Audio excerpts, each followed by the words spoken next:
this video, I'm going to introduce the structure of the nervous system. And the nervous system is divided into two main structural parts. The first is called the central nervous system, and the second is called the peripheral nervous system. Central and peripheral, and both of those are themselves divided into two main parts. The central nervous system is made up mostly of the brain, which is in the head, so I'll just color that in here in magenta, and the spinal cord, which is in the spine. So I'll just color that in blue. That's this long, thin, tube-like structure that goes down the spine. Now the brain is divided into a bunch of different parts, and I'll just mention some of the big ones for this kind of introduction talk. Here we're looking at the brain from the left side. All of this part on the top that has several different colors here is called the cerebrum. Cerebrum, which is the biggest part of the brain and the part on top. Now if we look down from the top, like in this drawing here, you can't see the parts underneath. You can only see the cerebrum. And you see that it's divided into a left and a right half. And we call those halves the cerebral or cerebral hemispheres. Cerebral hemispheres, like half a sphere. And there's a left and a right cerebral hemisphere. Now on this picture over here, we're actually looking at the middle part of the brain. So it's like we've cut down the brain this way and separated the left and the right cerebral hemisphere. So here we're looking at the left cerebral hemisphere, but we're looking at it from this direction. And we see that all of this stuff on the top is the cerebrum, or one of the cerebral hemispheres. And then the part on the bottom, which is smaller, we divide into two other parts. So first, let me just draw an outline around this part right here. And this is the part that hooks onto the spinal cord down here. And this part is called the brain stem. Let me write that out.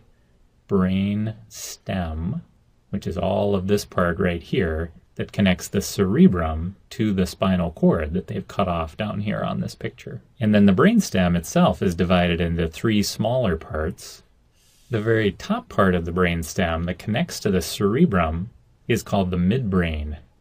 Midbrain.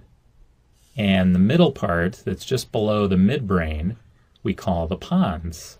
P-O-N-S for pons. Under the pons, and the part that actually connects to the spinal cord, is called the medulla, or medulla, or sometimes people use a longer name of medulla oblongata.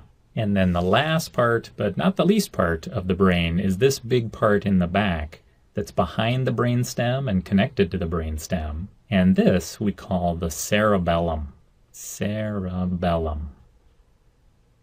Now sometimes brain structures are referred to by the names of the structures they developed from in the embryo. So here's a picture of a human embryo, and it's developing its brain here. And this very front part is called the forebrain, where it has a longer name of prosencephalon. This part behind the forebrain is called the midbrain, and it also has a longer name called the mesencephalon. And then the part behind the midbrain is called the hindbrain.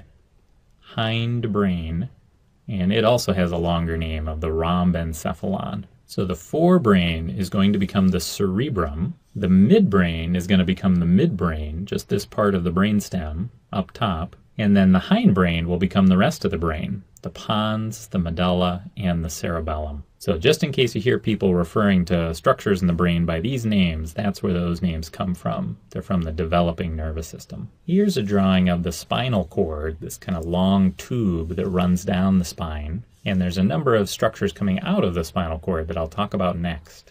So those are the parts that make up most of the central nervous system. And everything that's not in the central nervous system we call the peripheral nervous system. And the central nervous system is called that because it's kind of in the center of the body. And then the peripheral nervous system is called that because it's going to go out all over the rest of the body. The peripheral nervous system consists of two types of structures. The first are called nerves. Let me just underline this nerve right here. These are these long stringy structures that are going to go all over the body. And nerves carry the axons of neurons. The second main structure of the peripheral nervous system are called ganglia. A ganglion is singular and ganglia is plural. And ganglia are these lumps that are attached to nerves, and they contain the somas of neurons. Now let me just draw that a little differently over on this picture of the spinal cord that has these nerves coming out of it. So here's one of these lumps, one of these ganglia that contains the somas of some of the neurons in the peripheral nervous system. And some of these axons traveling through these nerves are going to be carrying information in to the central nervous system from the periphery. So they're going to bring information in this way from out here in the periphery. And when they do that, we call those afferent neurons. Afferent neurons carry information in to the central nervous system. Now other neurons are going to have axons that carry information in the opposite direction. So they're going to carry information away from the central nervous system out into the periphery. And neurons whose axons carry information away from the central nervous system, we call efferent neurons. Efferent neurons. Now there are lots of these nerves that are going all over the body, and you can divide them up in a few different ways, but we usually start by dividing them into the cranial nerves, which are nerves that exit the skull or the cranium. So these nerves primarily come out of the brain, and they're passing through the skull on their way between the central nervous system and the periphery. Or the peripheral nerves can be spinal nerves, and they're coming out of the spinal cord and passing through the spine on their way between the central nervous system and the periphery. And I'll just draw a few of these, but there's actually lots of these. They're paired on both sides of the body, and there are 12 pairs of cranial nerves and 31 pairs of the spinal nerves. Now if we go back to our drawings of the spinal cord here, we can see that the spinal nerves actually form from these two parts, which are called spinal nerve roots. And there's a root in the front, and there's a root in the back. And in this drawing, we're looking from the back. So here's the root in the back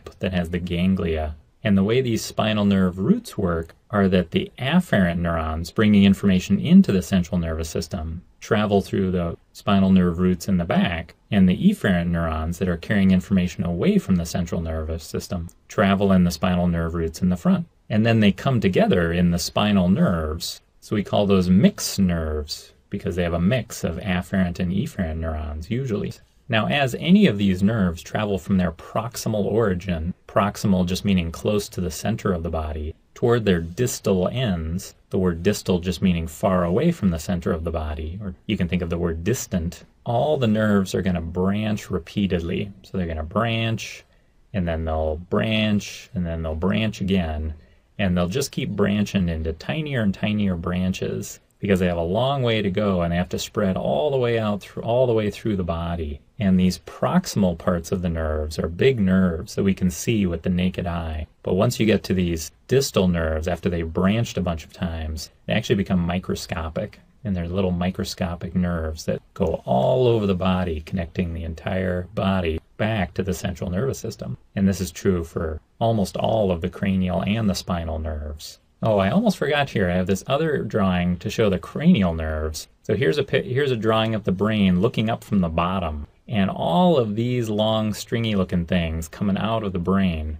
are cranial nerves. They're going to pass through the skull on their way from the brain out into the periphery. I won't draw them all in here, but there are a bunch of these cranial nerves that are going to pass through the skull. So that's a brief kind of overview of the structure of the nervous system. And there's a lot more to it, of course, but I just want to give you an introduction here, and we'll get into some more of the details in later videos.